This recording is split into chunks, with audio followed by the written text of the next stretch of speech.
জগৎ জননী মা গো, মা গো তুমি কৃপাময়ী মা,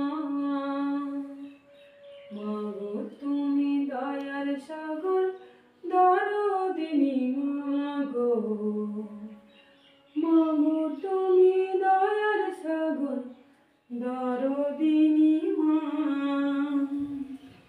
ওম নমঃ শিবায়, ওম নমঃ শিবায়, ওম নমঃ শিবায়, ওম নমঃ শিবায়। জয় বাবা নারায়ণ দেবের জয়। মিষ্টি এনেছো? না মাঝে করে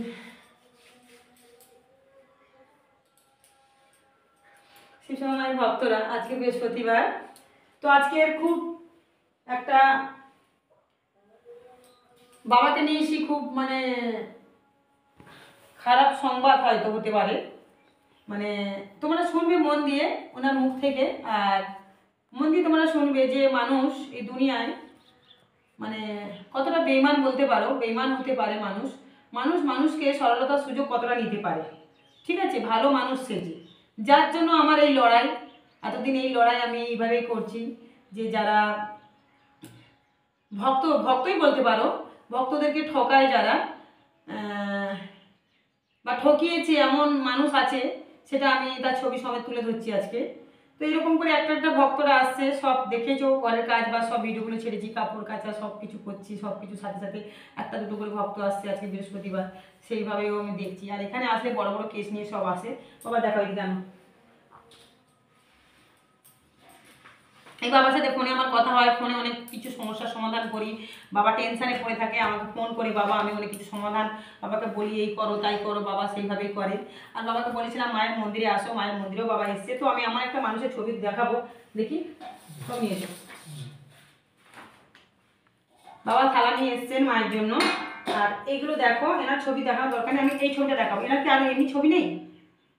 এই ছবিটাই পরিষ্কার ছবি আছে, এমনি ছোট ছবি নেই? আচ্ছা আমি তো এইভাবে তো ছবি বুঝতে পারবে না কেউ। এই যে এনাকে দেখো, ইনি বলে দাও নামটা সব বলো তুমি। হ্যাঁ, রঞ্জিত ব্যানার্জি। ইনি অনেক লোকের সর্বনাশ করেছেন, এবং বিশ্বাস করে যারা যারা পাথর দিয়েছে বা পয়সা দিয়েছে বা সোনা দিয়েছে, তাদের বিভিন্ন রকম টাকা পয়সা সোনা সব আটকে রেখে দিয়েছে।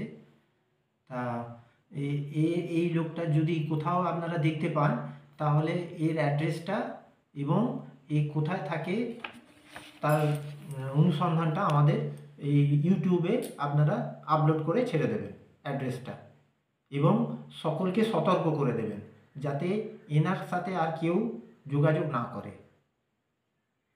জানি না তোমরা কতটা দেখতে পেলে, তো দেখো এদিকে ভালো করে দেখাবে, ঠিক আছে। এই যে বাবা গেছিলেন এনার কাছে, কোথায় থাকতে আগে আগে কোথায় থাকতো উনি? বেলঘরিয়া।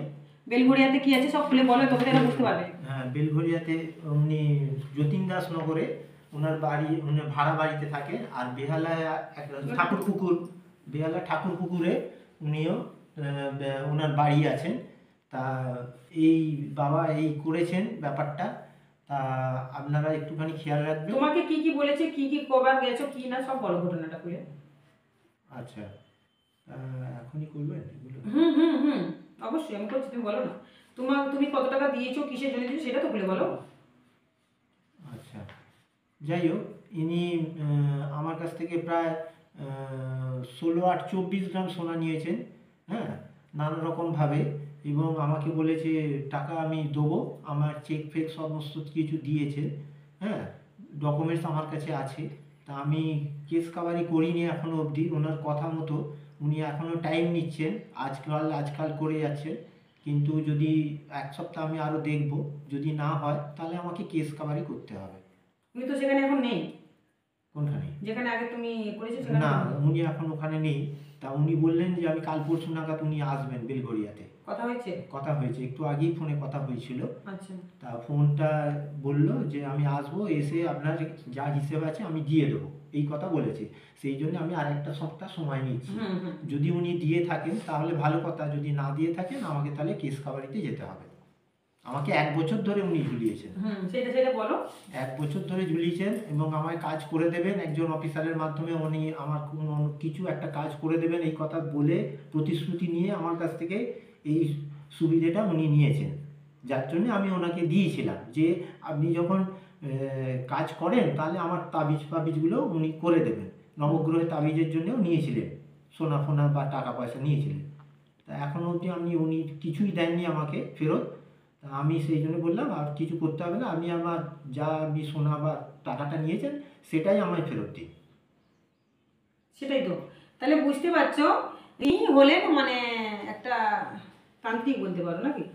ইনি আংটি দেন, আংটি 60,000, 90,000, 1 লাখ এরকম করে মানুষের কাছে, ভক্তদের কাছে উনি নেন আংটি দিয়ে। আমি জানি না কি এমন আংটি হতে পারে যে আংটিতে এত দাম হতে পারে, ঠিক আছে।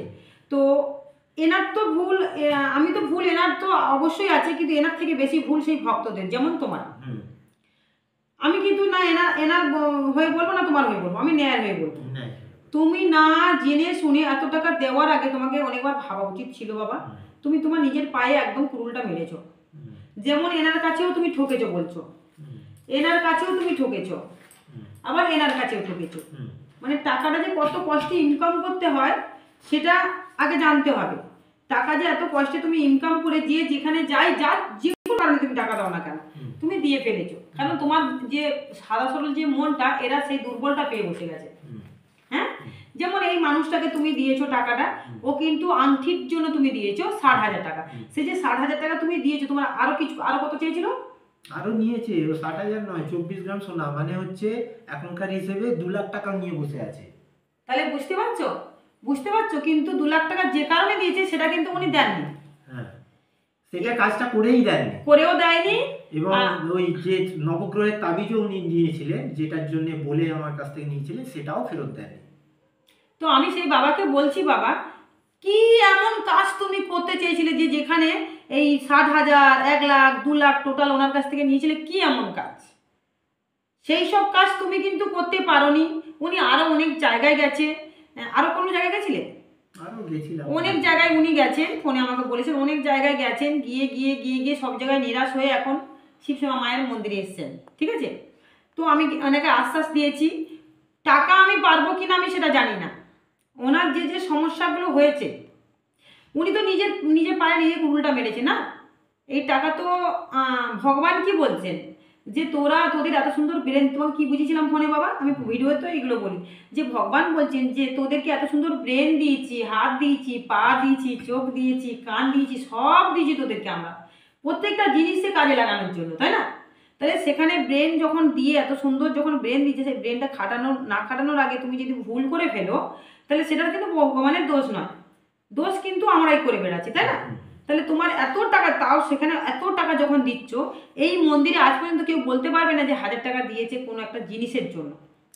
কোনো একটা জিনিসের জন্য, দেখো এই ভিডিওটা কিন্তু সব জায়গায় প্রচার হচ্ছে, একটা কোনো জিনিসের জন্য 1,000 টাকা বা দিয়েছে না। এখানে বেশিরভাগ ফ্রিতেই হয়, যে কোনো যেগুলো ফ্রিতে লাগে। যদি কোনো জিনিস আমাকে দিতে লাগে পয়সা দিয়ে, তখন আমি টাকা নিই, কিন্তু এত না, 600 টাকাও কারো কাছে নিই না। এবার সে যদি বলে আমার ঘরের দোষ হয়ে রয়েছে, আমার শরীরের দোষ হয়ে রয়েছে, আমার এই সমস্যা, আমার ওই সমস্যা, এবার সব কিছু যদি তুমি ঠিকঠাক করতে যাও, সেখানে হয়তো বড় জোর কিছু কিছু মিলিয়ে হয়তো 1,000-2,000 টাকা হতে পারে। হ্যাঁ, সমস্ত কিছু সমস্যা নিয়ে। আংটি আমি কাউকে দিই না, তেলপুরা জলপুরা আমি এখনো কাউকে দিইনি, আমার প্রয়োজন হয়নি। মায়ের কাছে এসে প্রার্থনা করে মায়ের যে যে জিনিসগুলো মা দিয়েছেন এবং যে জিনিসগুলো আমাকে খুঁজে খাজে এনে জোগাড় করতে হয়, আর তাছাড়া আমার যে মন্ত্রগুলো যেগুলো মা আমাকে দিয়েছেন, যেগুলো আমাকে বলেছেন এত লক্ষবার তুই জপ কর, এটাকে জপ করে সিদ্ধি লাভ কর, সেগুলো আমি যতগুলো পেরেছি করেছি, এখনো করে যাচ্ছি। এখন অনেক কিছু হয়নি আমার কমপ্লিট, এত লক্ষবার তো আমি করে যাচ্ছি, জানি না কতদিন করতে হবে আমাকে, কমপ্লিট না হলে তো আমি হবে না। তো এই যে জিনিসগুলো আমাদের কষ্ট করে করতে হয়, তখন কিন্তু একবার ওই মন্ত্রটা, যেমন রক্ষা কবচের একটা মন্ত্র আছে, গা বন্ধনের একটা মন্ত্র আছে, এইগুলো আমি সিদ্ধি লাভ করে নিয়েছি। এগুলো আমার 3 লক্ষবার 2 লক্ষবার জব হয়ে গেছে। কখন? যখন আমার দাদু বেঁচে থাকতেন, এই আমার মেয়ের মতন যখন বয়স ছিল, তখন থেকে আমাকে আমার দাদু তৈরি করেছেন। হ্যাঁ, যেহেতু আমার জন্ম যখন আমার হবে, আমার মাকে স্বপ্নাদেশ দিয়েছিল শিবশ্যামা মা যে তোর গর্ভে আমার একটা সন্তান জন্ম দেব, যে মায়ের মানে হবে, মানে মেয়ে হবে তোর, এবং মায়ের মানে ঘর তোর এইসব হবে, ঠিক আছে, মায়ের প্রতি ডুবে যাবে। তো সেই মেয়ে আমি, এটা আমার ভিডিওতে বলা আছে। তা আমি শিখে শিখে শিখে শিখে এতদূর হয়েছি। বিয়ের পর যেগুলো আবার মন্ত্রগুলো ধরেছি সেগুলো এখন আমার হয়নি কমপ্লিট, সেগুলো হয়নি, সেগুলো এখনো হতে আমার বাকি আছে, হচ্ছে। একটা সময় মা ভরে কিন্তু আর আসবেন না। তো এখানে আসলে বড় বড় কেস আসে, এই হাতে ভেঙে মানে মচকে যাচ্ছে, নকুনি হচ্ছে, ঘা হচ্ছে, হাতগুলোতে হচ্ছে, বিভিন্ন রকম এই যে রোগগুলো যেগুলো হয়, এটা কিন্তু মায়ের নাম জপ করলে এবং ডাক্তার দেখালে বা কোনো যদি মনে হয় দিক থেকে এইসব টোটকা কাজে লাগালে এগুলো ভালো হয়ে যায়। মায়ের নাম জপ করতে করতে সব কিছুই মায়ের নাম জপ দরকার আছে, সব কিছু জিনিসে, হ্যাঁ, এগুলো ভালো হয়ে যায়। কিন্তু এই যে মন্দিরে এইগুলো মায়ের নাম জপ করে বা শিবশ্যামা মায়ের নাম জপ করে ভালো হয়ে যাচ্ছে, হ্যাঁ, কিন্তু এই যে মন্দিরে অনেকের বিয়ে হচ্ছে না, জানো তো, বিয়ের পর বিয়ে মানে আসতেই থাকছে, ভেঙে যাচ্ছে, হওয়ার মুখে ভেঙে যাচ্ছে। তাহলে এটা কেন হচ্ছে? নিশ্চয়ই তার সময়টা ভালো যাচ্ছে না, বা কেউ কোনো কিছু বেঁধে রাখছে, বিয়েটা হতে দিচ্ছে না, যাতে বিয়ে না হয়, তার সেই জায়গাটা বেঁধে রাখছে যাতে না হয়, ওর বিয়ে হতে দেবে না, বয়স হয়ে যাচ্ছে। এই যে জিনিসগুলো কিন্তু আমি ঠিক করি, বুঝেছো? মায়ের নাম জপ করতে হবে, তার সাথে এইসব জিনিসগুলো আমি ঠিক করি। কত কত মানুষের কিন্তু, এই ভক্তদের কিন্তু আমি ঠিক করেছি। যাদের বাচ্চা হয় না তাদের কিন্তু এই মায়ের মন্দিরে আসলে যে ওষুধ দেওয়া হয় সেই ওষুধ খেয়ে নিয়ম মতন কিন্তু তাদের বাচ্চা হচ্ছে। নিশ্চয়ই তারাও